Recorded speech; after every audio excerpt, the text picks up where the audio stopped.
Ooh, yeah, baby, your love killing me. That you I want to. Oh, girl, I just want you know I need that equal love, that I want some love. I've been all on my mind, oh girl, just give me loving like I do. I need that equal love, that I want some love. I've been inside my hot tampon, just give me loving like I do. Oh yeah, you my juice, so when I love me back home. And when I kiss you, kiss me back home. And when I hold you, hold me back home. Yeah, oh yeah. You and me together, right? Going shopping, then we're right. Having fun all in the dark, reciprocated love, I'm wanting. You, I put your penny on my heel. I'm on your friend, and I make you to slave. Cause I just like the way you do me every day.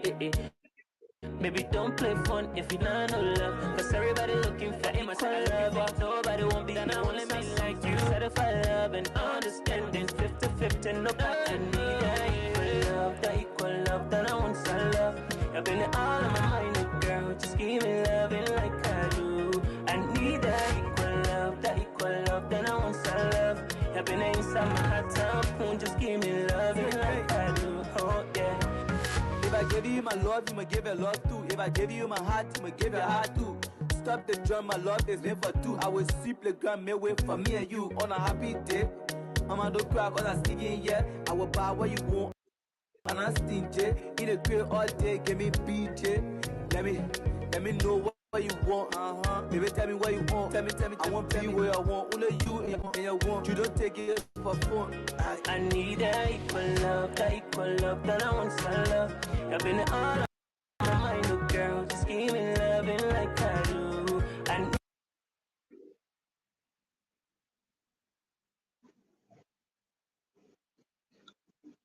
Okay, we want to say good morning, good afternoon, good evening, depends on your location, wheresoever you are this time. We want to say welcome to the Exchange. The Exchange is a 1 hour 30 minutes program brought to you by a group of students in India and situated all around the world. So today we are here with another fascinating discussion today.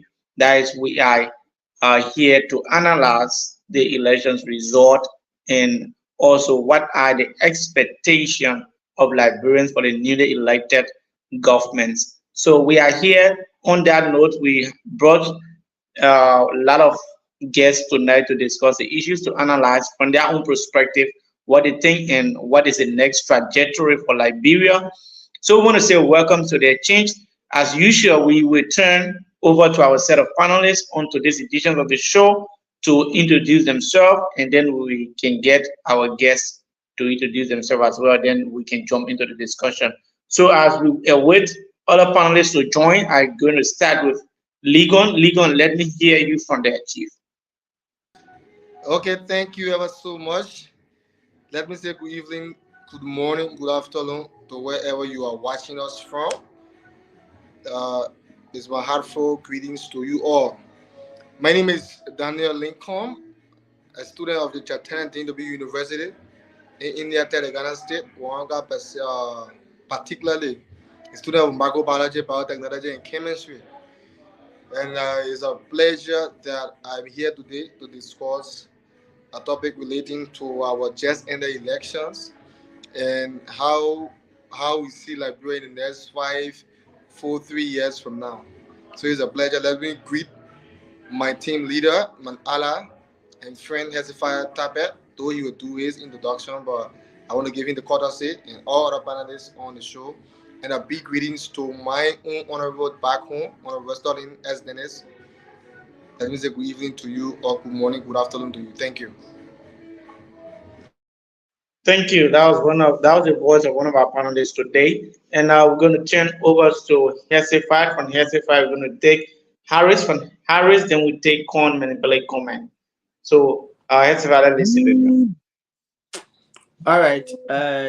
To the exchange family, I always say a very big thank you to you guys for always affording Liberians, especially us in the diaspora, the opportunity to speak to the minds and hearts of our people through this medium.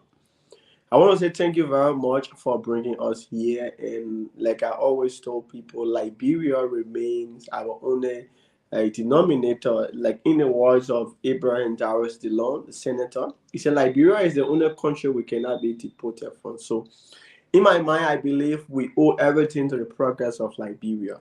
As we've always assembled here, I can always come with one perspective. The perspective is to help and collectively work in shaping the pendulum and ensuring that Liberia be better. In a special way, I want to say peace be to the ashes of a comrade, a fellow partisan, and most importantly, a Liberian, Joshua Ba, who lost his life, quote unquote, due to some wounds inflicted at the result of electoral violence and brutality. But in a nutshell, I want to say peace be unto the ashes. And in this public manner, I want to denounce every form of violence meted against Liberians. I believe that we should peacefully coexist. So I say thank you very much to the platform. Yeah.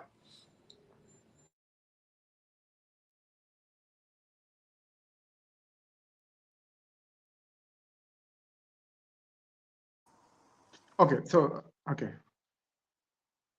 go on, Okay. Harris. Let me say good afternoon, good evening, good night to from wheresoever you are watching.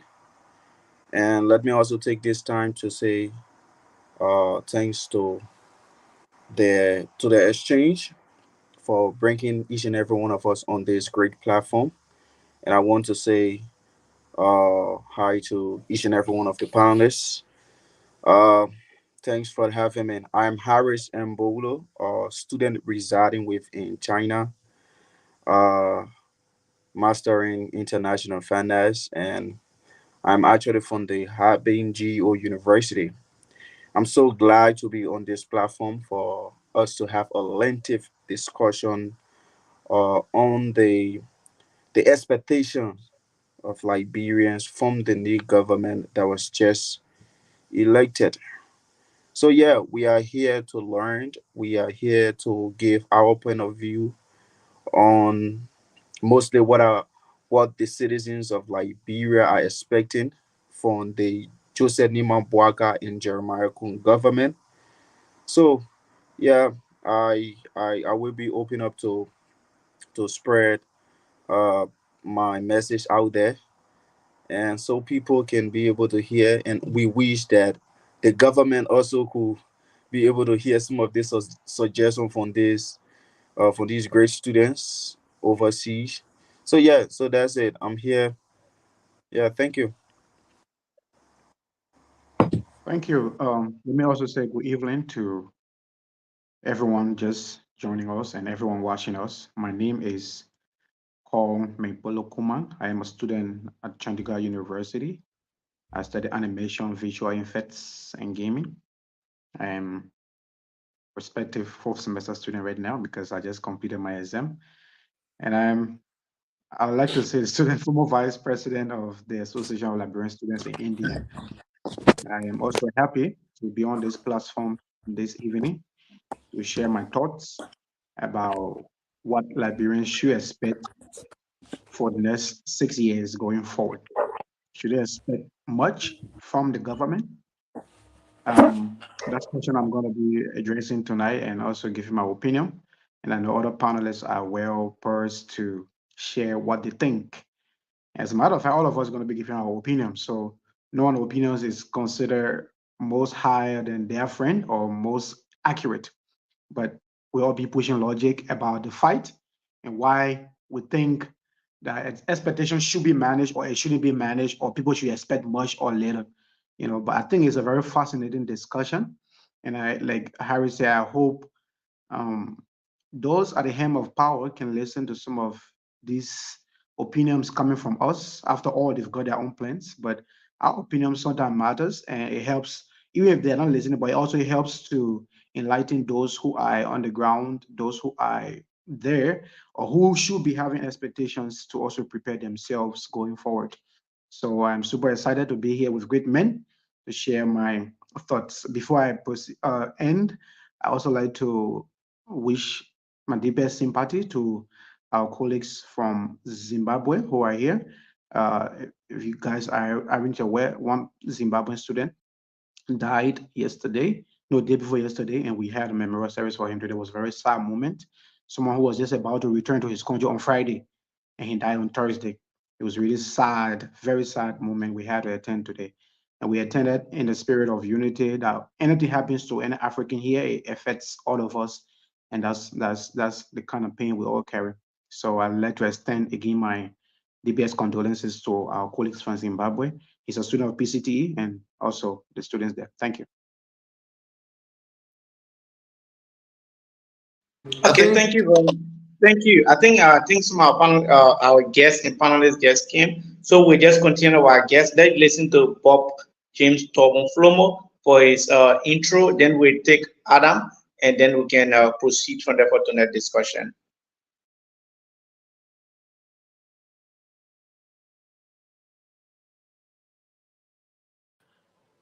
Bob James, let's listen to you, Chief. Please Yes. unmute. Yeah, so I'm okay now. It's on mute. Okay. Yes, I want to extend my appreciation to the exchange, and I also it's a sad movement for us today. One of our brother who died from eternal bleeding, Joshua from Liberia. I express my deepest condolence and sympathy to the bereaved family in our country, Liberia, because it is a sad moment today to see one of us, especially a young man who was being brutalized and eternal bleeding, had to take him away due to whatever it is. It is a sad moment for me today to express. And also here in India, one of our Zimbabwe brother who died, and the former vice president of the Association of Liberian Students in India, who are represented today to represent the association about his memorial service. So far, I want to say welcome again, Elijah, and I also want to appreciate the Exchange Forum for having us here tonight to discuss the future of Liberia and Liberia politics and the newly elected government, His Excellency Ambassador Joseph Yimampuakai. So thank you so much, Elijah. I'm not so much happy on the show today because a lot of sad moments back home in our country. Our brother Joshua, we mourn for him. And also here, we also mourn for our brother from Zimbabwe who died. So that's it. Welcome, Elijah. Thank you so much for the opportunity today to be on the show. Thank you, Chief. I think Abraham is there, but then we take our brother Yelu. Yelu, can you introduce yourself, and then we'll take Abraham, and then we can try to get into the show. Okay, Elijah, thank you very much. I'm Alan T. Yelu, and I'm so happy to be here tonight to discuss this all important topic relating to our Liberians back home, our politics. And for tonight, this show, I'm going to be one of your panelists. Thank you. Thank you, Chief. Abraham, are you there? Are you following, Chief? Abraham Valley Kamara. Okay, I think we will try to get him. His internet is like fluctuating. So we want to say thank you, Abraham. Hello. Hello, Abraham, are you there? Yes, you are audible, Chief. Yeah, Let us listen to you from there. Yeah, Abraham Valley Kamara is my name, and I'm so excited to be here. Thank you. Thank you, Chief. Thank you so much. And we want to say thanks to our followers and thanks to you that have been making the exchange here and on her feet to bring you these kinds of happening. Like I said today, we are in conversation with a group of Liberians who are here tonight to analyze the elections result and talk about the expectation of Liberians for the comes, newly elected governments. So we first are going to begin with the elections result, and we're going to be very straight here because we have a lot of keynote speaker here tonight, a lot of guests. So we're going to be allotting time to each speaker because we don't want to leave it that open and then everybody just speak across the floor. So the first question has to do with we would look at our brother Hexify, tap it from there. Hexify, how do you turn the issue of the elections result, looking at the result that was not even pronounced yet, and the ruling establishment conceding the defeat as soon as possible? How do you turn the entire thing to be, and what is your own thought when it comes to that? So everybody is going to speak on that effect, but it will go for 2 minutes each speaker. So let's start with Hezekiah, and then we'll take Corn from Corn, and the ball goes on to Bob James, and like that. All right. So I hope I'm audible. If I'm not audible, any of you can just let me know. On November, in the just in the second round, that is the runoff, 1,634,000 Liberians went to the pool to choose between Ambassador George Manuel Weah and that of Ambassador Joseph Yeman Boakai, and about 814,000 persons made a majority decision that indeed Joseph Yeman Boakai was the best choice.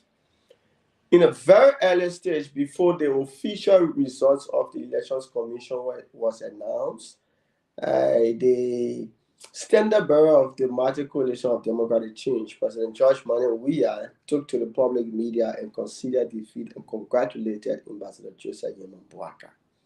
In my mind, I saw that as a clear display of peace, as a clear display of patriotism, and an absolute and high regard and respect of the majority political decision of the people of Liberia. Like I always told people, this 2023 elections, the peace and progress of Liberia rested on the shoulder of the incumbent, that was President George Manuel Weah. So he played his utmost best. He played his part in ensuring that he maintained and continued the peaceful transition, the democracy, and the peace and stability of our country. So I want to say kudos to the president, the outgoing President George Manuel Weah, and I want to say again a big congratulations to President-elect Joseph Yeman Boakai and Vice President-elect Jeremiah Kpanku, and the rest of my colleagues and friends from the Rescue Mission. It was a difficult task. We all got involved with the electoral process. We had heated arguments. We all prefer our own agenda. At the end of the day, like when people decided who to steer the state of affairs for the next 6 years, and it's incumbent upon us to respect the view. And interestingly, let me tell you this, Elijah. I even considered defeat and officially congratulated Ambassador Joseph Yeman Boakai even before my standard bearer date. I'm a student of marketing. I've also had professional studies in data analysis, and I understand the rudimentals and the operandities of data and how well the issues run. So when I look at the remaining centers, and owing to the fact that I did a comparative analysis on that Friday announcement from what the Unity Party Alliance have accrued and looking at what CDC accrued, comparing it with the balance, obviously I knew that come what may, Unity Party won the election. So we did the utmost best by congratulating them. Now, why I can safely say that we look forward to a better Liberia. We look forward to a continuously peaceful Liberia, and we want a progressive Liberia. All of the things that our colleagues argue that they needed to change, that need to be changed, we look forward to them instituting that necessary change. That's the reason why we're not going to manage our expectation. No way. You're not going to tell us to manage our expectation when you argue that for 6 years the CDC government was corrupt and you needed audit. So now, for the fact that you got elected, we want an audit. Should we manage the fact that there must not be an audit? We should manage the expectation of audit? No. Should we Okay, manage the Chief. Okay. expectation of civil servant salary not being increased? No. So we Yeah. say we look All forward to right. a progressive That's fine. Liberia That's and we fine. say Let we're congratulations going to to the team. yeah. I'm sorry to interrupt you, but we're going to come there from the issue of the expectation. I know you have a lot of things to say to display tonight because you are comfortable in the opposition bloc now. From maybe a month from now, you will be totally an opposition. We understand where you come from. We understand these kinds of things, but there will be a time where we have to speak about the perceptions of Liberians for the past and for the coming governments. We're going to listen to you from that. But let's take comment and better comment and analyzing how was the election result. Why did the sitting governments easily accept the election result, and what does that mean for Liberia? Seeing Liberia, seeing the kinds of tensions that were raised, people were being killed in Lofa County, people were being stoned in Maserati. You see different political parties trying to bring us issues that has no relevance, and all of a sudden, a sitting government, not even a pronouncement from the elections commissions, conceded and then immediately placed a phone call to the president-elect. How do we term that act to be? That listen to conference, I will take Thank you. Bob James. Thank you. Once again, I'm excited to be on this platform, as I said previously, to share my opinion on the political process of our country and how certain things went and how things are going. Um, Based on the question you asked, I think it was the responsibility of the government to concede defeat because it was clear that the Liberian people spoke in a very clear and loud tone that they didn't want the government. So there couldn't have been any attempt to further plunge the supporters into false hope. And that's where I come to commend the president, outgoing Ambassador Josh Weah. I've never been an admirer of him in politics, but I've been an admirer of him in entertainment. I follow his music game and everything. And I think I also gained a bit of admiration for him for the fact that he proved, though, that he was actually tired, that he needed to have gone. He wasn't going to allow anybody to force him into something that it wasn't necessary. He wasn't going to allow anybody to keep making him to get stranded to going back to sing his music. So he had to accept.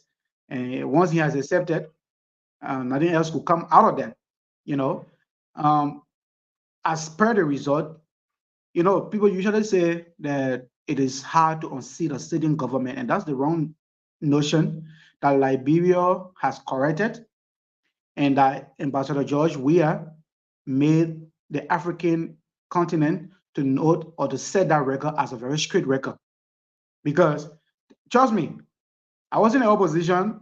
I was sure that, yes, people are going to vote against George Weah, but my only fear was anything is possible. The president is the one who appoints the elections commission. So I was having a serious fear that anything is possible. But praise be to God that being so tired of the stress that I have to go, I can't manage anything anymore, the president had to concede, knowing that, yes, the people already spoken a louder tone. So he couldn't do anything going forward. There were several other hopes given to the partisans by just some mere supporters of him. You could find that they were bringing results that were not even in alignment with what was coming out of neck. But it were all meant to just give their supporters hope and that anything happens, they can have a proof of what was going to happen. But thanks to President George Weah for what he did for accepting and conceding defeat. I think Liberia has drawn a clear line that even if you are a sitting government and you do not do the people work, they'll remove you.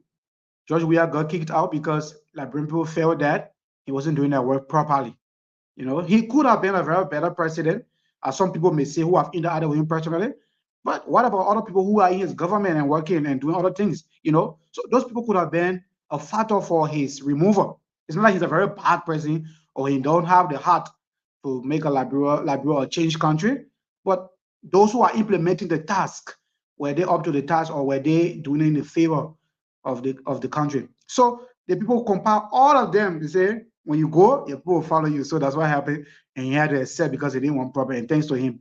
So I'm going to start a Thank discussion with you. just that.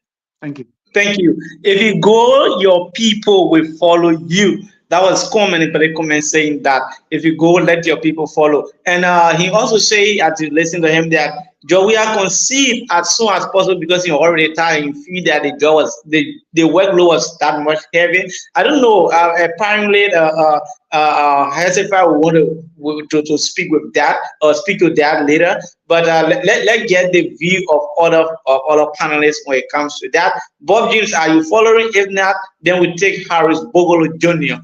Harry, let me listen to you.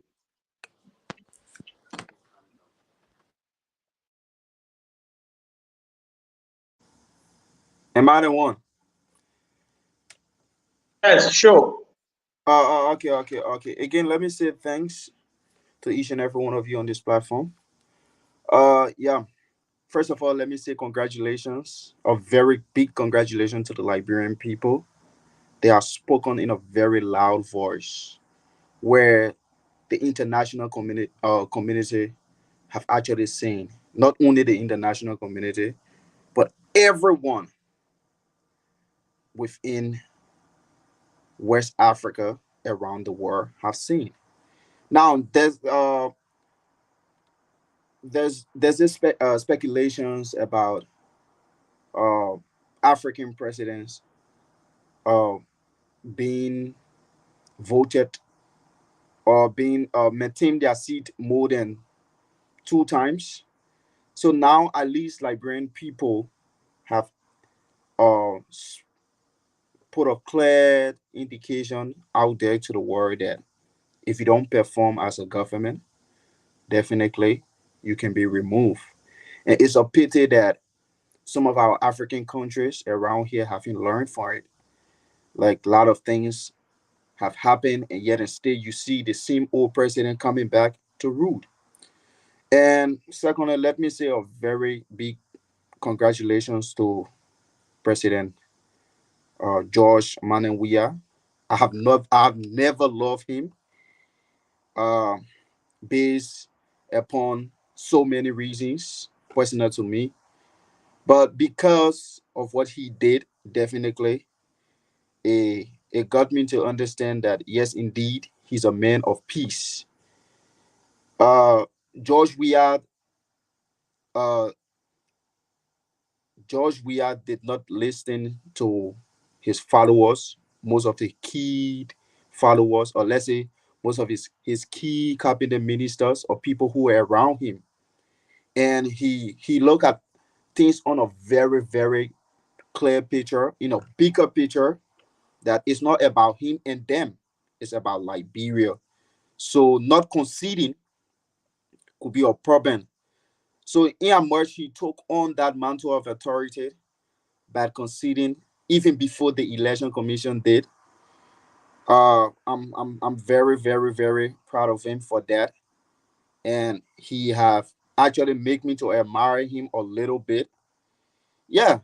So tonight we will be scratching on few points, and I can say to the CDC government, the opportunity that was given you, it have been misused, and I don't think you guys are even going to come back here again to even have a taste of power, because you got crowd for so many years and you were given the opportunity just for 6 years, and things that happened within the 6 year period, it was things that we couldn't even ever imagine.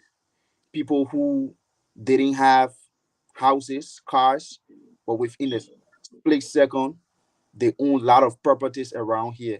So yeah, again, I I was very, very, you know, proud to see the Liberian people exercising their right in that way. And to the government elect, the Liberian people spoke in a way that every one of you guys saw it. So if you feel Okay. that you just Okay. uh, Yes, Harris, we have to try to check and balance time because we really don't have a lot of time. So we're gonna listen to Bob James. The comrade is back in full swing. So let's listen to you from there. You just have 2 minutes. We have to try to balance time here because we are running. Really, we don't have that much time. So let's listen to you. Yeah, What did you make of the elections result? in my intro, I want to say thank you so much. And I'm happy to see my brother Hashi Fatabe on the show tonight. And I admire his intro, and he's one person who is factual when it comes to the truth. I want to appreciate that. But Elijah, it is a good thing that President Weah did. In every society, in the life we live, that I will make you understand that tonight everyone has his or her own era in life. President Weah is gifted.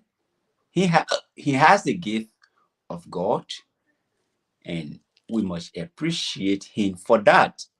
If you listen to President Weah, after the announcement of November 14th, he made it very clear that I cannot be used as a conduit to, let me say, I cannot be used as a yardstick to accomplish people deed the Liberian people have spoken. That was a clear manifestation that he meant what he said. People wanted to use him, politician, to get to where they are and cause chow in Liberia, but he said no. So I admire that. I must appreciate President Weah for this today or tomorrow. He has an era that God gave him, and we must appreciate him for that. But honestly speaking, it was something that he was meant to do. Yes. Based, based on the data analysis and based on what he saw. He didn't do it because he wanted to do it. So far, so good. Let me say this is my intro. Yeah. All right, thank you very much. I'll get my panelists coming in, but let's get this right after this, and I'm gonna get my panelists coming in.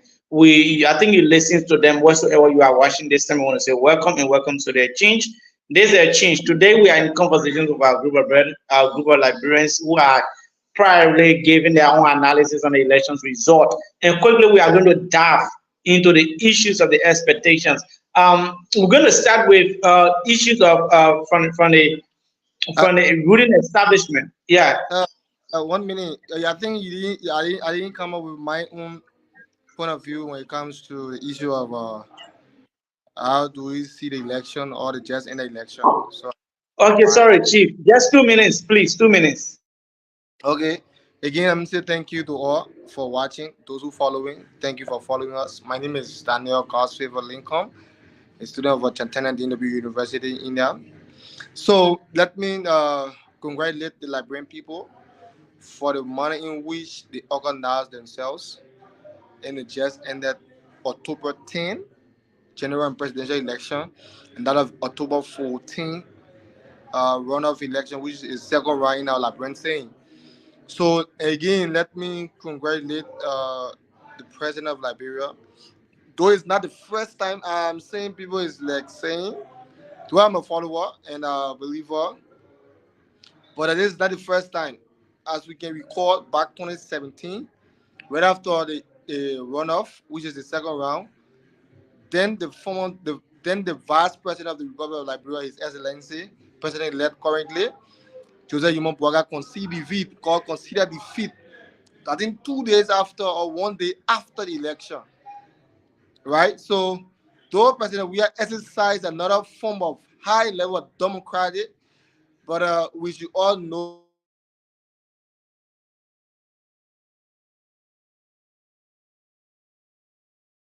that Okay. I think he's trying making I some think point there, but I think he's gone. yeah, he's gone. He's trying making some point. I think But it's done as like. the difference between Ambassador George Weah and Ambassador Boaga is that Ambassador George Weah did his even when results have not been announced, and you could see the Okay. pressure that was Okay. mounted on George Weah that Mhm. yeah, we must still maintain the power. It wasn't as such with Joseph Boakai as if So, so in a nutshell, you are saying that, like you said before, Weah was the primary tile of the entire, leadership structure. I want to go. I thank God that the Liberian people have spoken. Let me And just take my head. Elijah, Look, Elijah, look. no, Elijah, basically what I'm sorry to Uh, saying, call you there. what This is where I basically what I'm want saying to is this is where when I we are want to commending disagree President with George Weah, I just Cole. wanted to say that when we are commending President George Weah is because he made his decision or he conceded at the point when elections results had not even been announced. That's one. And second of all, you could see and feel that there were mounting tensions on his bike for his okay. supporters to maintain Okay. power. But he refused to do that. In the case of Joseph Boakai, it wasn't so. It wasn't so. So that's the reason why we see some of us as saying he's gaining our admiration bit by bit in that light. Like everybody is saying the same thing, probably in different tone. Probably the musics are coming, but they are being sung in different tone. Otto and the rest of them, you guys in the choir, you know that. So let's jump into something, right? I know Hezekiah wants to come there to make a point. In 2017, there was a lot of hope. There was a lot of expectation by the weird-led governments or the CDC, the Mate Coalition for Democratic Change, telling the Liberian people that they are going to take manna from heaven to bring it down to their feet. And based on these expectations, because the expectation of the Liberian people was not met, I think there's a way they speak and then they express their grievances. So now looking at the current government now coming with the kinds of same scenario, telling the Liberian people that in fact using the word rescue is speak aloud or louder volume means that have not done due diligence to our nation. We gave our nations to a playboy or musician, blah blah blah, and the list goes on. So, how do you think that the expectation is going to coincide with the expectations of the we-are-led government, and how do you think that the elected government is going to dance to their own expectations as you see when they take over power? We first they take Hezekiah, from there we're going to listen to the other. Listen, Hezekiah is going to be given a little longer time than other opposition here because we have probably about three different persons for the ruling, let's say elected ruling establishment, let me say so. So Hezekiah is going to be given 5 minutes to speak from that perspective. All right, so thank you, We Elijah. are I we think are four against one. Four against one. you are doing justice to the show and justice to the audience. Firstly, I want to go back to Cool intro and make a little correction to his introductory statement. Cool stated that George Weah considered defeat because he was tired. I want to disagree and let me correct him. President George Weah didn't concede defeat because he was tired. No, he considered defeat based on his respect for the majority political will of the people of Liberia. President George Weah, having looked at the electoral happenings, realized that the people of Liberia have decided. The same way the majority populace gave him the mantle of authority in 2017, he respected that people who decided in 2023 to retire him from office after 6 years of service. So he respected that and considered defeat. Mind you, George Weah that I know, the George Weah that I have interacted with, and the George Weah that have had stewardship over Liberia for the past 6 years, it's not someone who will get tired of serving the people of Liberia and get tired of serving humanity. Never. Let me just remind you, President George Weah then served as technical director of the Lone Star team of Liberia. President George Weah served as UNICEF Goodwill Ambassador to not just Liberia but to Africa. President George Weah served as Liberia Peace Ambassador under the stewardship of the Unity Party-led government. President George Weah also served as senator, and he's currently serving as an outgoing president. Are you telling me that this man is tired of serving the people of Liberia and humanity? No. I will obviously disagree with you. President George Manuel Weah did not concede defeat because he's tired. No, he conceded defeat because that was the right thing to do. Doing the right thing does not necessarily means that you are tired. Now, let's go quickly and straight to the issue of expectation and hopes, what the Liberian people envision and the agenda for productivity and progress. In 2017, the majority of vote decided to hire and employ Ambassador George Manuel Weah and the CDC for the next 6 years. Given the fact that the CDC presented a platform of the PAPD, that's the proper agenda for prosperity and development. CDC believed that they were going to institute the necessary change when elected. And I can be clear with you, after the election of George Manuel Weah in the CDC, there were numerous of changes made. There were too many, more than 500 kilometers of road paved by this outgoing regime. There was a policy. Right now, I can tell you currently the House of Senate, they are discussing to concur with the lower house to pass into law the policy of the tuition-free scheme at all tertiary universities operated by government and the free payment of wire fee for national covers.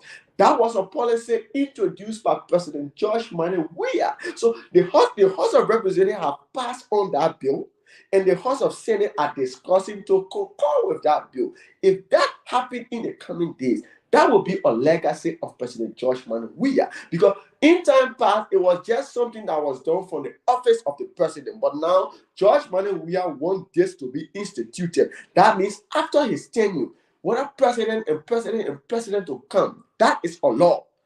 Obviously, Liberian students at 9th and 12th will not be paying wire fee. Students at University of Liberia, Tubman University, they will not be paying school fee. That's a worthwhile initiative. Do you want to agree with the naysayers that President Weah did not make impact in the health sector? Then I will refer you to the Papolu Hospital. Then I will refer you to the 100-bedroom hospital in Riverside.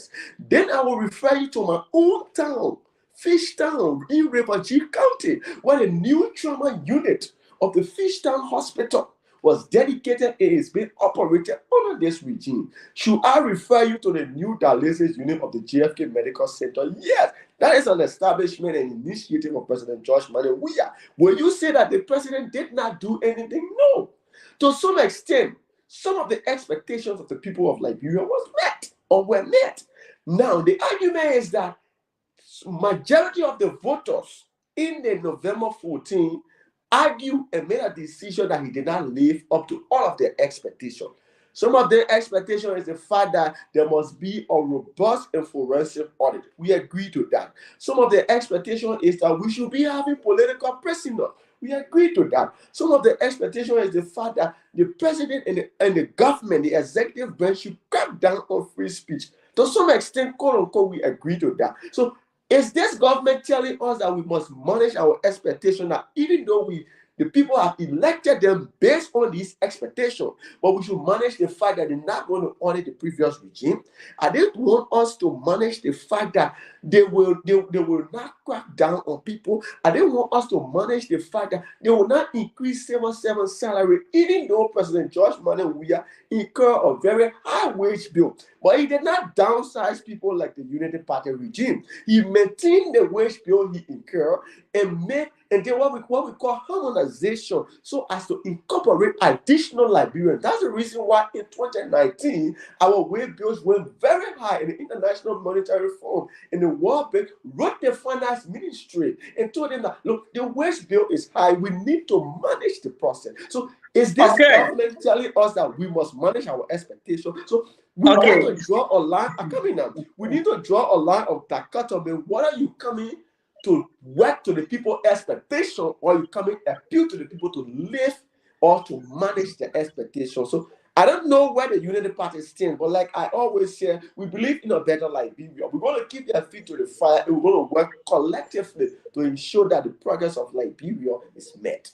Thank you so much. Thank you. Thank you Thank you so so much. much. We What's my listen. time? Listen. The discussion is great. It's getting heated. I understand.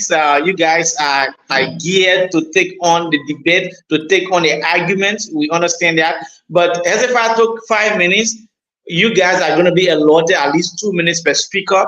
Please, let Okay, part three of time minutes. because there are a lot of concerns. There are a lot of things that are coming up. As if I make a lot of points, and you are going to make a lot of them. So a lot of things are coming up. You guys are talking about everything. You audit. You want to audit the past regime, but then you don't say you are in bed with let's say the legs of Prince Johnson. You are in bed with the legs of a lot of things are coming up. So let's first listen from that side, and then we start from there. So let's Okay. listen to you. 2 minutes So per speaker, please. Let's start with Yes. can I Con. comment? No, I Yeah, want let's to start come with Okay. Con. in. Thank you. I want to come in. Please, I want to come No, in. let's start. Come in, please. Let's Elijah, start with Con. Elijah, Yeah, what let's I'm start saying, with Con. what I'm saying, you know what the reason I'm saying that? You know the reason I'm saying that.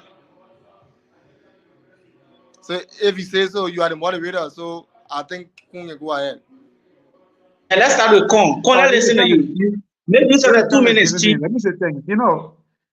I want to stand corrected that Hezbollah spoke about managing expectation. Of course, it's a question that you raised, right? Um, in my mind, I would have thought that if the question was what should Liberians expect going forward in the 6th year, then we all can come forward to give opinions about what people should expect. I want to stand corrected that the official spokesperson of the United Party have never said to anybody they should manage their expectations. That the president-elect has not mentioned anywhere that he should manage his expectation. So I don't know where our brother is coming so high and want to jump to the discussion to say yes, United Party is pushing out that we should manage expectation. Are there figures in the United Party saying that people should manage expectation? Yes, of course. And there are some of us who also still believe and think that I should at give you this where the point, unit party coming from. I should give you where. at this point, some of us still believe that yes, it is not time to say manage expectation because what I know The is issue that I come in the and the issue Liberian about the people result that win. emanated from your war room Yeah, did not come from the SFI, official let's spokesperson protect of the the unit comrade. party. SFI, It let's did not protect the come from comrade. the president No, but elect that's what SFI, I'm let's or saying. the So protect. statement who telling us to SFI, manage expectation. that has not been Because the official statement of the United Party. And that's what I'm saying. Even Star Wars in the United Party, some staunch but you members of the United accepted his Party, statement when he gave you figure from the war room. Was it an official statement that's a totally from the different thing. president elect or the That's a official totally spokesman of the unit different thing, party? right? Because you are talking about an individual who contributed. For instance, I was here, I called several people back in Liberia who have influence to vote.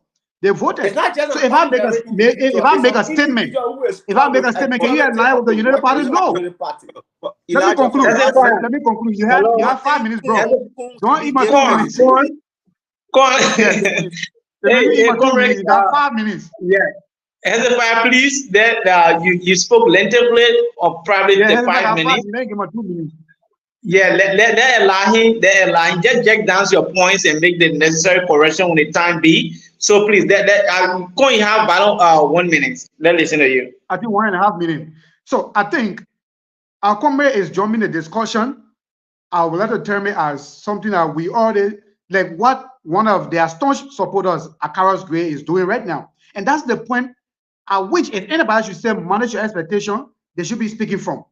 Because there are planned protests on the date of inauguration by Akaros Gray and some seditions. You get it?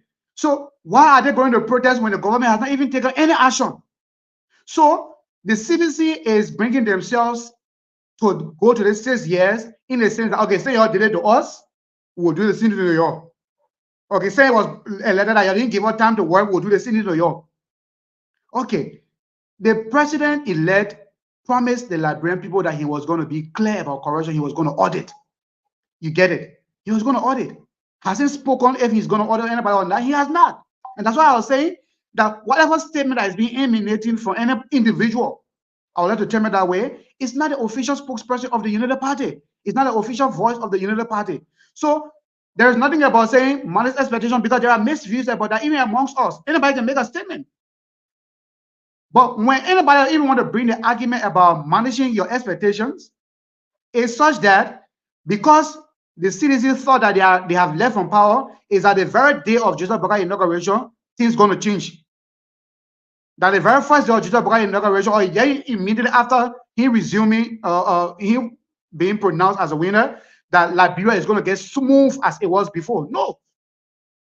All of us who canvass, campaign, and even told some of the supporters that yes, we know that Liberia will not be as smooth as you are all expecting it, because people are expecting it that, I mean, those who are expecting that Liberia is going to be smooth are those people who are not so much schooled. So they be that once Okay, their so president is elected, that means the very day things going to happen. So thank you. what we are saying here is, if we should talk about issue about expectation, which has never been a statement of the United Party, if we should talk about it, it's coming from the background that people should not think that the very first day of Joseph Boakai election that Liberia is going to drop or this is going to happen. No. Thank you. Thank you. Thank you. Let's take another speaker for 2 minutes. Please manage your 2 minutes, or else I'm going to cut you off because we really don't have much time. Yeah, Let's that's take it. 2 minutes again. I'll take 5 minutes. Elijah, 2 minutes. Elijah, please, can I come in, please? At least, can I be given like 5 minutes? Cause No. 2 minutes. 2 minutes. no, I'm Just 2 coming, minutes. I'm coming, Elijah. I might leave Harry, the show because I Harris. have Harris. Elijah. Hello. Please, I might leave the show now. It's 2:11. I got trip by 4:30, so I have to rest and make that trip tomorrow. It's Okay. 2:11 now. Yeah, so I'm sorry for the inconvenience in a way. So I hope I be given like 5 minutes, and then after that I can leave the show to the rest of Okay, the no panel. problem. Take your 5 minutes, and after you can leave. I think your other companies we try to. Okay, first of all, let me say thanks to the first and second speaker. And now let comes to the topic, like with the expectation. Yeah. First of all, let me concentrate on the Unity Party government. Please, to the Unity Parties, the expectation of Liberians are hard in a way that there are a lot of things Liberians are expecting from this government. Liberian is expecting a lot of things. Liberian is expecting for the system to be put in place. Liberian is expecting for us to have a stable electricity. Liberian is expecting a unique health care. Liberians is expecting a smooth road from Monrovia to the southeast, to Lofa County, to Nima County, to Grand Jide. These are key expectations that Liberians is expecting. And now, to the Unity Party, please, Liberians also expecting audit. Liberian is expecting the criminal code and the war economics crime code, and the war economic crime code and the war crime code. So please, these are expectations that should be met. The Unity Party, the reason why you were voted is because of these things. The CDC did not implement these things well. So as we are on this platform, we are speaking. Please take note and be able to work on this, because these are things that we are hearing on a daily basis from our siblings, from our community, like from our surrounding. These are expectations that Liberia really need, and that expectation should be met. And now let's come to the issue of expectations should be managed. That's true. Liberians should also manage their expectation. Now I know citizens are all sitting, they are all eager. Even people are accepting the opposition role now. They are not yet opposition, but now they are so excited to be opposition because there are a lot of things they want to come up with. Even I listened to Honorable Akara's grade, and the way he spoke, it got me to like understand that this guy he does not like really represent the people. For the past 12 years, he been in that House of Representative. He did not really represent the people of District 8. Because how can an honorable man just sit and say that he's planning a protest with an immediate effect after the Unity Party take over? How can you say that? First of all, you should sit and observe what is going wrong before you can come up with your protest. I hear people talking Yeah, about Harris. I think from that backdrop of Moses as Carol is great. I think he actually coming from the point where there was a lot of protests from the opposition, Yeah, but then yeah, you saw the I'm June coming 7 to that point. protests. No, there were a lot of Those protests were confrontation. not inauguration day. Yeah, Elijah, No, Elijah, there I'm were a lot coming of to that point. confrontation. There were I a lot only of got five confrontation minutes. I from the only got opposition. 5 minutes, guys. Please. Okay, yes, I'm How, coming. how you inauguration day? Yeah, yeah, I'm coming balance to that point now. We understand. 1 minute 30 seconds. 1 minute, 4 minutes have gone like that. Now Elijah, you are not doing justice to me. Seriously, seriously. So yeah, Listen to now you. let's look at the June 7 protest. Was the June 7 protest necessary? Yes, it was. When George Weah took over, at least he was given a time to be able to work within a time frame. I think 1 or 2 years before that June 7 protest took place. The June 7 protest didn't just come up abruptly like what Akara Gray is saying. It didn't just come out like that. We are saying to the incoming opposition, please, you should slow down and look at system that is about to be put into place. We all are watching the Unity Party government that is about to take over. We all sat and listened to so many people saying that the Unity Party government is very responsible. They know how to handle things. So yeah, we are sitting and watching them how they are going to operate in a very smooth manner, in a way where the Liberian people are going to accept. Again, to the Unity Party, there are a lot of great expectations. Please try to meet these expectations. Please try to meet these expectations. So yeah, that's just my point. They should be able to meet all of these expectations that I just Thank spoke you. about. Yeah, Thank thank you. you So very much. guys, I'm so glad of you guys having me on this platform. And yeah, and after I'll go and look at the live and see how the discussion went. Thank you guys. I see you guys. Bye. Thank you, Harris. And I will also say thank you. We appreciate the fact that you took upon your time to come and honor our invitation. We say thank you, and we hope our guys are taking notes. You listen to him; he was making his own point there. Let's welcome Abraham Valley Kamara. Abraham, you are welcome. The owner of the exchange. Welcome, Chief. So that take Bob James, right? Then listen to Bob James. Bob James. You just have 2 minutes to answer these questions. Please, let's take Bob James. You have to respond to this at least in 2 minutes time. Okay, Elijah, I don't know what the case may be, but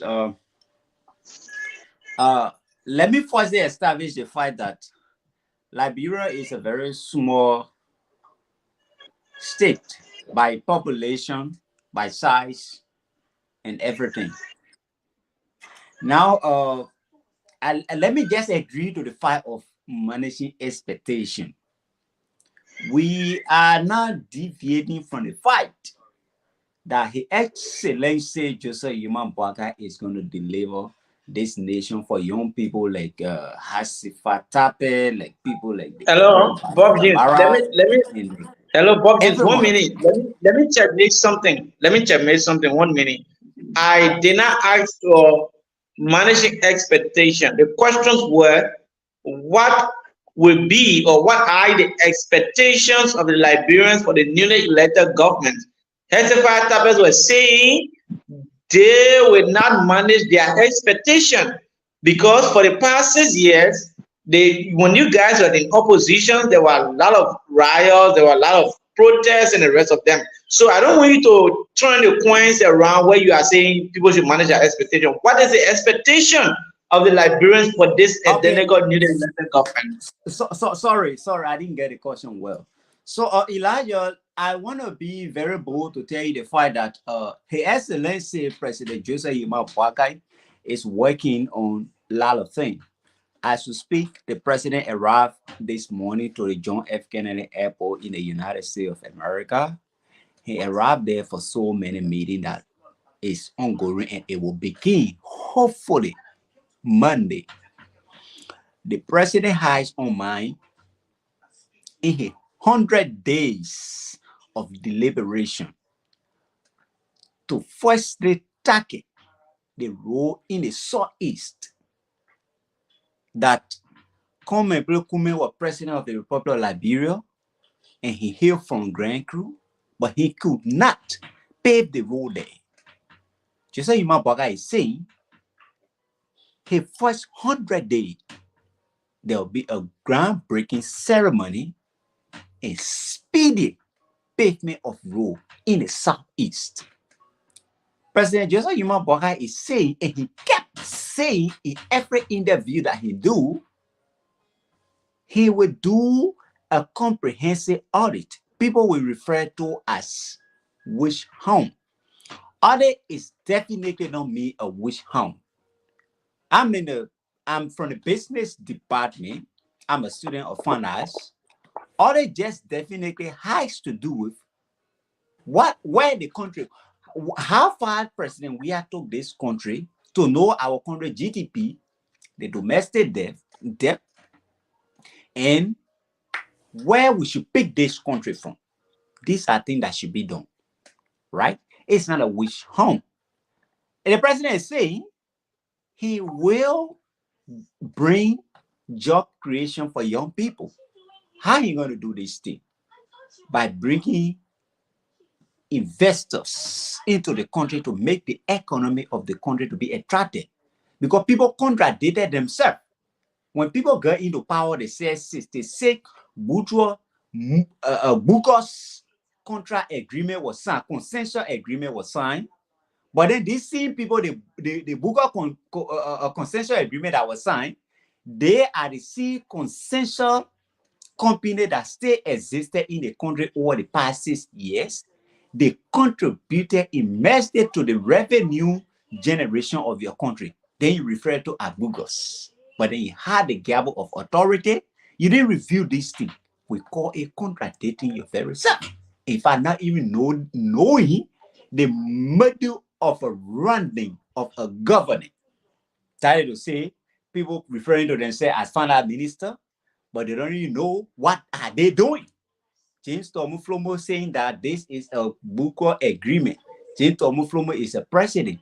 The Buko agreement, James Tomuflomo cannot review this Buko agreement, but James Tomuflomo is handpicking, he's handpicking, taking money from the same consensual company who are bringing no agreement or neither any other company within this country. We're going to turn back. So it just been contradiction, but we are not even going 2 minutes. Yes, you say I had 2 minutes. Elijah, You have finally gone 3 minutes. You have finally gone 3 minutes. I have a stopwatch in my room. I have a stopwatch and I have it on my. You have 30 seconds. We haven't gone for 2 minutes. Yes. You have 30 seconds, Chief. 30 seconds. Yes. So contradicting yourself that, oh yes, James Tomuflomo said that this is a Bukos agreement signed, but James Tomuflomo is beyond the sea agreement that he referred to as Bukos agreement 66 to support the revenue of the country. What are you reviewing it? How do we refer to this thing? James Tomuflomo saying that he could settle the problem, but James Tomuflomo had the goal to cut down civil servant salary because he couldn't have the ability to create jobs for the Liberian people, but rather to divide salary and create more payroll, and he referred to as harmonization that brought the angle of the civil servant. Up to now, people refer to as salary harmonization. We just refer to this. He has a problem. So if you are following, if we are saying harmonization, there's no need. It's just a distribution of poverty. Yeah, Bob James. Let me hold you. Let me hold you there. Let me hold you there. We are not quote unquote talking about harmonization. These things are come and gone. And Liberians saw all these things, harmonizations, payroll, everything, and then they spoke in a louder tone. That okay, what are being harmonizations or what have you? You just go with your harmonization, just go whatsoever, right? So we understand from that perspective, and for your intro, you just here telling us from the angle of the Unity Party that His Excellency Honorable Joseph Imam Boakai has told the Liberian people that within his next 100 days he's going to do a real groundbreaking ceremony in the southeast. Means from my perspective, that he is increasing the expectations of the Liberian people. These were things that the we-led government did, and they did not do anything that the Liberian people spoke from that perspective. But I'm not here to judge. I'm not here to counter-react your statements. I'm just making a point. So we listen to our brother Ligon for his 2 minutes. Ligon, just 2 minutes, because we have a lot of things on the table today to be Yeah, I discussed. will take the 3 minutes and take my exit because I have serious things to do. So let me say thank you to all of our panelists and all of our friends who have made their points. Manage our expectation. Mostly, if you listen to that, or if you want to understand that phrase, I would like point to my friends and brothers from the newest opposition bloc, or who to be opposition sooner, that are expecting things that they did not do in the last 6 years to do in the next 90 days or 100 days of work of His Excellency Joseph Yuma Pwaga, President-elect of the Republic of Liberia. Now, during the campaign period, the United Party and Alliance parties did mention about all it. That's one of the major campaign messages. Now, they have they will get the mantle of authority within the next few weeks from now. So within the next 90 days or in 100 days of work, if there is a major, because in every government there will be a preference. You set the basis on things that will balance the economy of the country before. Because mind you, in providing job, if there is no proper budget, if there is no proper revenue or generation, how do you employ people? Now, like I said, one of the officials of the Union Party, or I think Darius did not, when somebody said that they will revisit these concession agreements. That's managing expectation. Because mind you, if they are revisiting these concession agreements, there will be at that time there will be no job creation at that time. But after the concession agreement have been reviewed and the proper things be done in that process, you will see there will be more job opportunity. There will be more of vacancy that young librarians or more librarians will work. Now, I don't want to deviate, or I don't want to dive into Akara's way statement, because Akara's way had the mantle of authority for the last like 6 years or 12 years. His colleagues in the House of Parliament, including my lawmaker, that the district I'm from, district number 4, Monserrado County, on a roster, they were one of those who fought for the World Economic Crimes Code. As a chairman or executive, Akara Gate did not sign up to today's date. So I don't want to deviate or dive into Akara's statement. So from that perspective of managing expectation, Liberia should wait a bit. Government doesn't run 2 days. Government doesn't run 3 days. Government doesn't run 1 month, 2 months. We should manage our expectation in the next 6 months, 7 months, or at least 1 year, to see that these promises that were made by the Union Party during the campaign process, that they have not even gone 2% or 3%. Then from there now, the citizen or the constituents of the Republic of Liberia can see how best can do things that will put the government feet to the fire. But for now, we should manage our expectation that West Press won't come down immediately, which is our staple and major food in Liberia, West Press. You shouldn't expect gas on it, because business people are the ones who control these businesses. They control the market. So before going to them, you have to make some negotiation before things process come down. Though the president or the Ministry of Commerce has the authority to do these things, but the business people have bought their goods.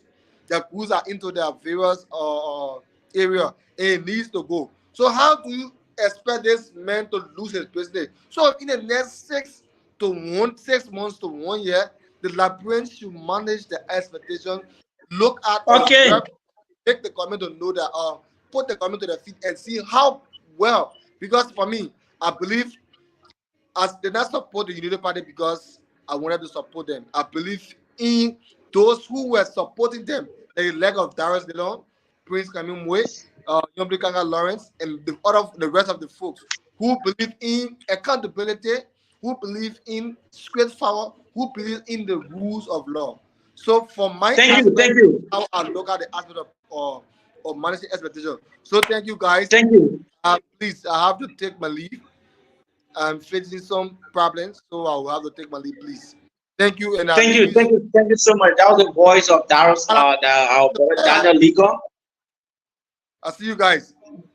Thank you. That was the voice of Daniel Ligon there, making his own point onto this edition of the exchange focus on Liberia. So I'm going to turn over the pendulums to my co-panelists. We're going to start with Mr. Yelu to come from there with his own questions and what he have on mind as we discuss the elections result and expectations of Liberians when it comes to the newly elected government. We see our brother Hezekiah Tapet there defending the Matic Coalitions for Democratic Change. We're seeing Bob Jensen Korn, Manipulate Kuhlman here talking about the newly elected governments. So let's listen to you there, Chief. Okay, thank you very much, Elijah. Thank you very much. Before I ask my question, there is something maybe I want to get clear there from our brother Paul James, and if I'm wrong too, you can get it correct. I think if you are talking about auditing someone from the business perspective, like you said, which means this individual have been working here for XYZ years. Bring out your document. What have you done over the 6 years? Where is your document? Where is the receipt of the transaction that you have made? What are everything that this? So if you are talking about auditing a government, I think we are talking about the government giving proper account for every other ministry for the work that they have done for the past 3 years, after if they will be guilty of mismanaging a property or Liberian, everything that belongs to the Liberian people. So if we are talking about auditing, I think it just not basically mean where did we stop and where can we pick. No, it's about what have you done and how did you do it. Where is your record? So I think my question has to do with like we are seeing the Liberian has spoken in very large volume that telling us that this is not what we expected. Okay, so we can bring in this person knowing fully well this person can do all the necessary that we need, or maybe 80 to 90%. I basically want to know what are some of the things that Ambassador Pwaga and JKK can do in the next 6 years to come, maybe contrary or more above what have been done in the past 6 years that we just rebuked. I think I should be the me person to answer that question. No, the question is just going across to everybody. Like yeah. So I want to be the first to answer this question. Every question I've been asked goes across to everybody. Yeah. So Mr. Moderator, can you allow me to respond to Adam Yelu, please? I beg you. Can we go? Yes, you have at least you have a minute. You have a minute to respond to that question, because I do believe that Hezekiah want to say something in alignment with that question. Conman and Pedekume also want to say something in alignment with that same question. So you have a minute to respond to it. Just a moment. And also, please allow my brother who want to join from Europe, please allow him to join the movie. Let me say the show. He's at the backstage. So now let me come. I'm not getting him. He is not here. I'm not seeing him. I'm actually waiting to add him, but he is not there. I hope he can join again. Tell him to log out and join again. I was saying our other CDJ friends for different places to need to join too. So now let me come there. This is serious. Yeah, right? because I think this has been unfair now. So if you send an invitation, comrade. to gang up on me. Y'all keep bringing people. Then y'all open a platform, let other citizens join the platform because I've been Yeah, told them. send it the link. Send it the link and send the invitation. Let them join. Send it the link. If they have, let them join. We here, nobody going anywhere. Send it the link. Okay, so let's listen to you, Bob James. You have a minute to answer that question. Just a minute. Nobody is getting or against you. Nobody is doing that, right? Please, Chairman. Bob James, respond to the question. Just a minute, please. Okay, let me say this thing, right? It's very simple. If you run a government where you will kill 5 good professional auditors with no account, then we say we want change. If you run a government where you have 25 million more of exercise, and then you come up with a report by giving charging people in the charging book people money, we as people from a professional background of finance, then we say we caution your education, then we will ask for change. If you run a government for 6 years, right, as a developing country from the background of an economic development economy, where you say yes indeed every year budget is increased, and then as the budget increase is not making impact on the life of the citizen, we call that contradiction. Then we call you to all who say we want change. If you run a government for 6 years, then you create burden on payroll. You could not bring in one single company and refer to 66 consensual agreement that you benefited from to support revenue and increase the GDP of the country. Then you refer to a Bucos consensual agreement with our VCTA. Then we say we want change. If you run a government without bringing a single company within the country, then you survive on the revenue generated from the country. Then we call it what? A change. So now, if you are asking for this thing, I want you to take a sober reflection. Liberia government should not be about what James Tomuflomo could benefit from the government, but it should be about what the poor people should benefit. The man who I grew up. Let me tell you something. Did you get my I question? grew up in a village. I got the question very right. I got the question. No, I very think right. Ali, you gotta go over the question so that they can get it because the guy doesn't understand because the question. He's going contrary to what you asked. He's just flying off Ali, track. He Ali, clearly doesn't Ali, understand the question. the questions were raised. The questions were raised. They're doing due diligence. He listened to the questions. I think he's answering in alignment with what he knows. You cannot tell him what to say and how to answer the questions, right? No, so let's listen to him and we'll give him a minute. No, Elijah, let understand this. The comrade is far They from understand the reality. subject matter You here. cannot ask a total different question. The man is let something that might even now. impact his regime and Elijah impact gave his me own the performance on this opportunity to platform. repeat the question. Yeah, ask a We question. gave the comrade a minute to Elijah, respond to the questions. Can we do in due diligence? Yeah, maybe I'm just asking. Maybe you might not get a question, right? Because asking a question is for a person to respond to what you say. You cannot ask about sleep or somebody start talking about house. Your question basically was, what can Joseph Yimon Boakai and JKK do? That was your question. Are we right? And now you are now you are going back to the wrong that George Weah do. That's not a question. George Weah have done the wrong. No. Right? What can no? This is not. So yes, you see, I do. Hello, excuse me now. I have to. It's clearly understood, Elijah, and I want to hijack the man right here. It's clearly understood that my brother here is not understanding the question.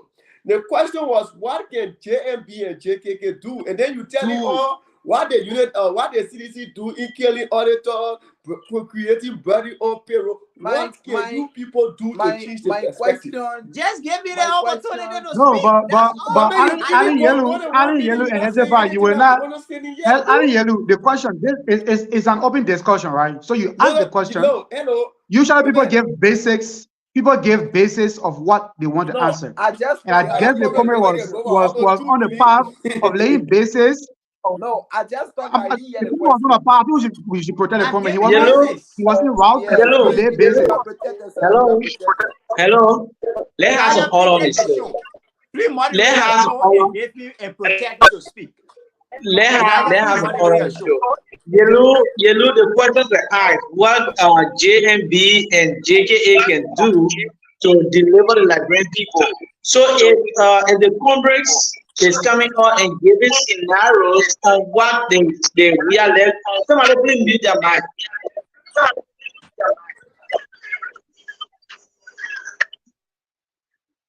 Thank you. So if the Congress is coming out giving scenario on what happened in the past with the past regime and doing some comparison analysis, let's give him a chance. He have 1 minute. After his 1 minute, he comes to laugh and then we'll cut him off and bring another I just speaker. wanted to know whether you get the question. It was just simple. Did you Yeah, get he get the question. Yes. So you won't get another 1 minute because you went more than half past 1 minute. So you won't get No, he has 30 additional 1 seconds. minute. He has 30 seconds. No, it is not a 30 Because second. you I interrupted just the started when you time. started You interrupting. don't want to allow the man to land. You didn't allow me to land, but then you But I will interrupted. allow you to Elijah, land my and then 1 minute is still different things standing. that what they ask you. So you say Hello? it's accurate. Hello? Please protect the You guest are on the show, protected. You Elijah. are protected. Elijah, can you We please protect me on the show? Am I make use of protected? the 30 seconds. No, Make it's use of not the 30 30 seconds. seconds. This is not 30 seconds. I had a clock when you gave me 1 minute. I put my stop clock on and reading. It's not a 30 So seconds. you can So now let's go to the retake issue. you can retake your Let's 1 go minute. to the issue. Let's Yes, go to Okay, the go to issue. the issue. Let's go. Let's go to the issue. Joseph Ambassador Joseph Iman Boka, His Excellency, is not saying you will be a university dropout. Then he gave you minister, assistant minister for research and extension. No. President Joseph Iman Boka is saying when you are not competent, you should go to school. President Joseph Iman Boka is saying we will not give you a job based on what? Whether you wear green beret or you wear blue beret. President Joseph Iman Boka is saying you will be given a job based on what you can afford and what you can offer in society based on your what qualification as a Liberian, not a party-based politics. President Joseph Iman Boka is saying he will make sure that the roads of Liberia are connected. Because why? When we have roads connectivities, then there will be boost in economy. The people in the southeast will trade smoothly where he hailed from and he couldn't improve for the past 6 years. They will improve on their trade. President Joseph Iman Boka is saying you cannot run a 6-year government with all the credit all over and then you don't have drugs in the hospital. President Joseph Iman Boka is saying there will be drugs in the hospital. President Joseph Iman Boka is saying the issue about Wi-Fi payment is not only about Wi-Fi payment, but now conduct a comprehensive evaluation among 12 graders who are graduating, how competent they are as compared to the time Elijah graduated from high school. That's what President Joseph Iman Boka is saying. Quality education will improvement. But President Joseph Iman Boka is saying, no, Liberia is not belong to green or blue.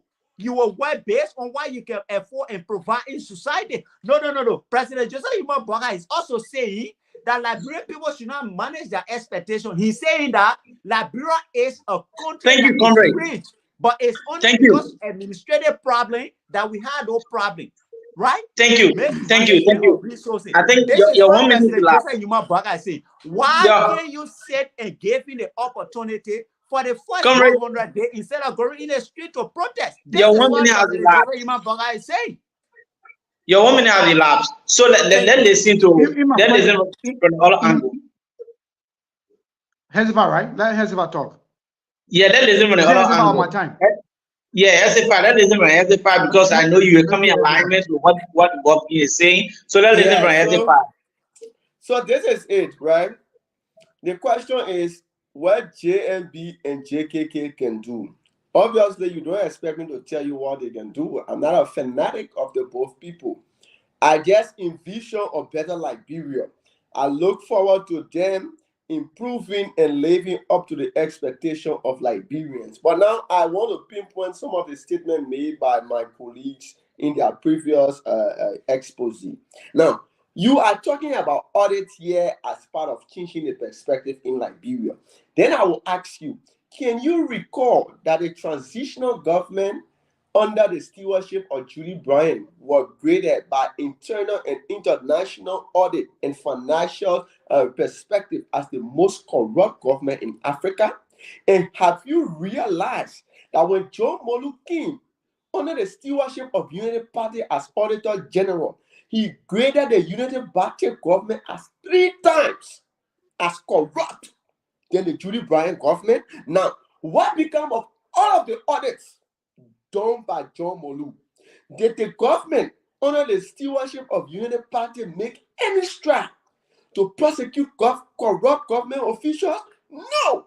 How come can you tell us that you want to conduct a forensic and full-scale audit and you want us to believe you? Look, I believe in the fact that he who comes to equity must come with clean hands. Who is talking about rule of law? Is it the Unity Party people? No, they should not talk about rule of law. What becomes of the TRC report from the Jerome Verger team? Did the Unity Party government accept for 12 years? Did they implement 1% of the TRC report? No. You should not be talking about rule of law here. Look, I listened to my brother Kun. Initially, he said, he tried to balance the narrative that, the statement made about managing expectation was not official statement for Unity Party because it did not come from the standard bearer or it did not come from an official spokesman. I agree. Granted for the sake of argument. But the brother slipped when he decided to tie the issue of where Akara's Grace said that the Liberians will protest on inauguration day. So he want to reflect Akara's Grace statement as an official statement for CDC. But he don't want to reflect Amara Corner's statement as an official statement for Unity Party. So are you kidding me? Look, my brother, we should not be making joke with the life of the Liberian people. We accepted the fact that we lost the election. We look forward to a better Liberia.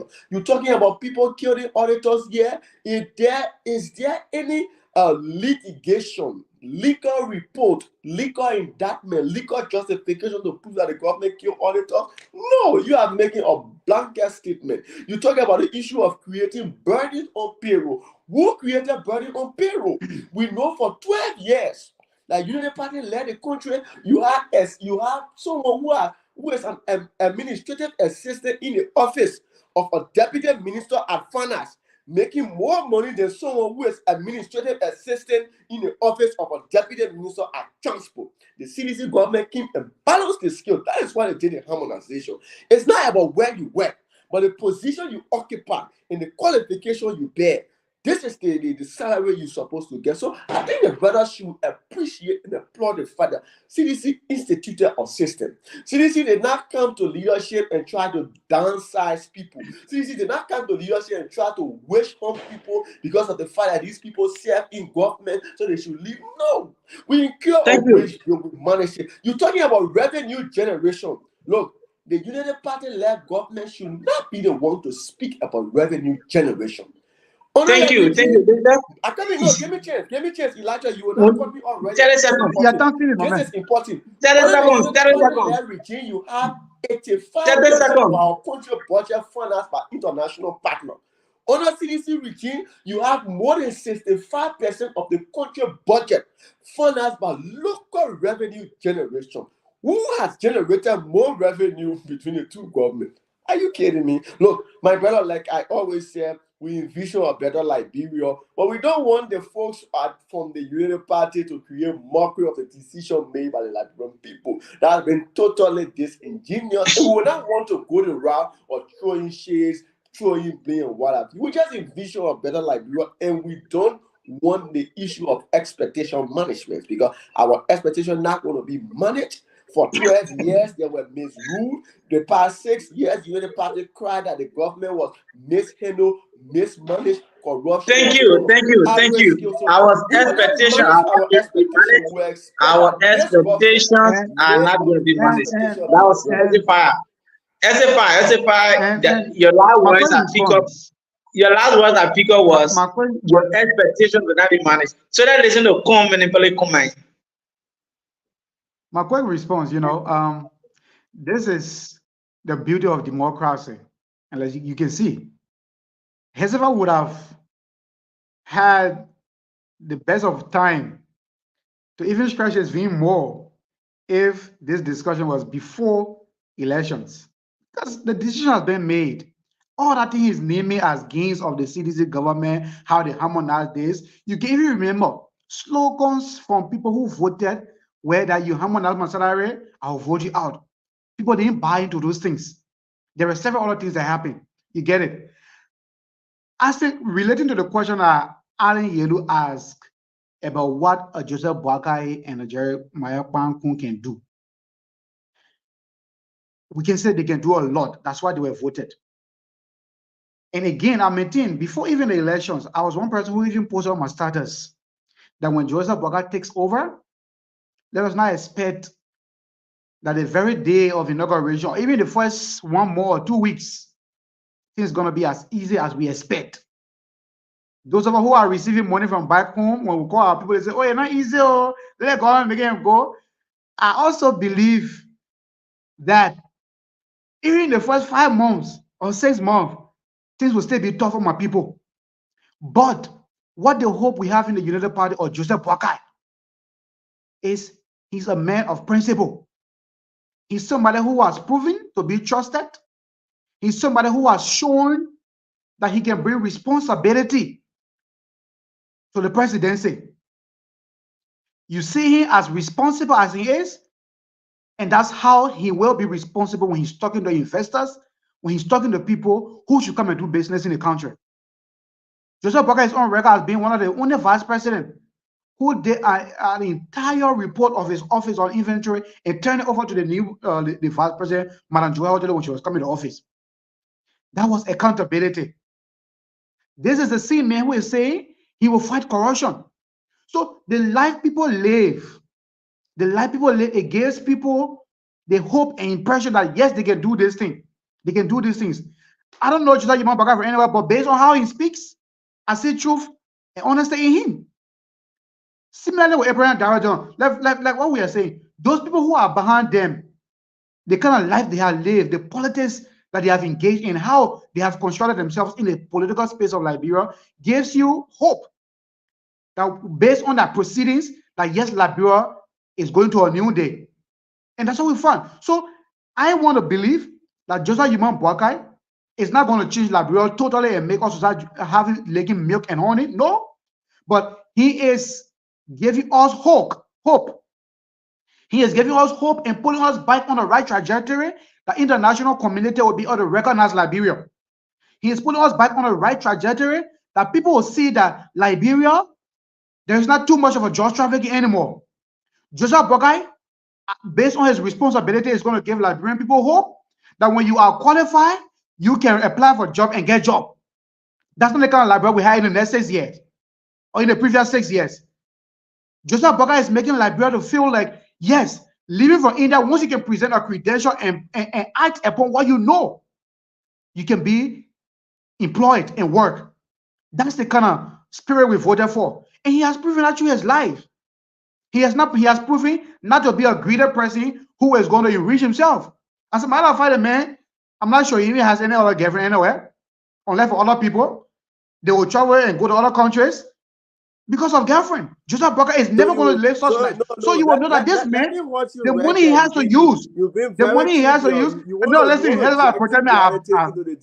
Hezbollah protect me. You can't drag triviality into No, I didn't call anybody name. No, we are. Why are you sounding as though I call somebody name? Where people are following us internationally, you can't drag triviality and personal. Did I call somebody name? No, but did I call somebody name? Is it proving that presidents? No, is it proving presidents can have girlfriends? Is it proving that presidents can have girlfriends? Did I say George Weah or you want to? Because you representing George Weah here, if you want to respond and take this statement. No, Christopher, you representing the citizens of government, if you want to take this statement as personal, then me, George Weah was going to girlfriend. Let me say George Weah and other people. Don't do that.